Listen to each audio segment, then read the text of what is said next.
Tumakbo ako sa rooftop at magsasampay ulit. Minsan nagdidilig ng halaman.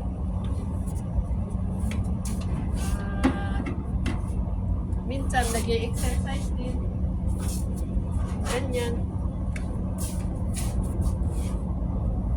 Minsan paupo-upo ng ganyan. Pero pag hindi masyadong matarik, yung tirik ng araw kasi. Pero okay naman, hindi masyado ngayon. Ayan. At minsan tumitingin doon sa malayo. Dito. Saan ba yun? Ayan. Ingatan ko lang, baka mahulog yung aking cellphone. Ayan. Doon ako dumadaan. Papunta dito. May nakikita ba? Doon, banda ako na mamalengke. Banda doon. Doon. Ayan. Yan lang ang nakikita kong green na maliit na bundok. Kaya nakaka-relax sa mata yung green, mga dahon, ganyan. Hindi masakit sa mata. Sana, at saka doon sa bundok na yun, may maliit.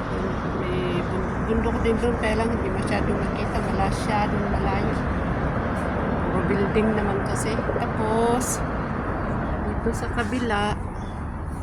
kabila naman, ganyan ang makikita.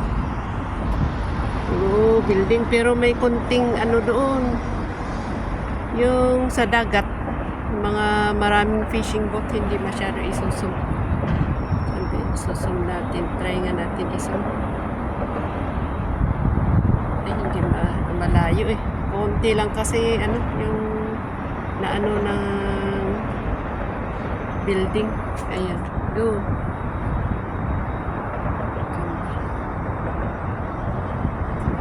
Hindi masyado makita. Konti lang kasi yung makikita. Dahil sa maraming building. Ayan. Yan, dumadaan din ako doon. Ayan. Maraming salamat sa panonood. Doon naman ang nakikita kong pero hindi ko masyado makita dahil kailangan meron kasi ito pader. Ganito kataas yung pader na to. Oh. Yan.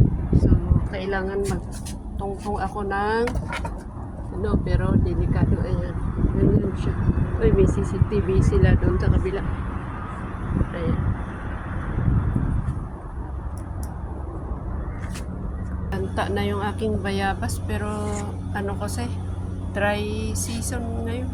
Kahit dinidiligan, ganyan talaga. Hindi ko alam kung kailangan ng fertilizer. Tapos itong aking malunggay, ayan, kawawa. Pero sana kakadahon pagka tag-ulan. Ingay yung kapitbahay sa rooftop din nila. Nagbablog din sila. May dalawa siyang helper na tumutulong. Ewan ko, may inaayos. Ito pinya ko. Malaki na. Mamunga ng malaki. May airport bus ulit. Ayan, yung airport bus na yun, City Flyer. Yung red, may red. Ayan lang muna guys. Maraming salamat.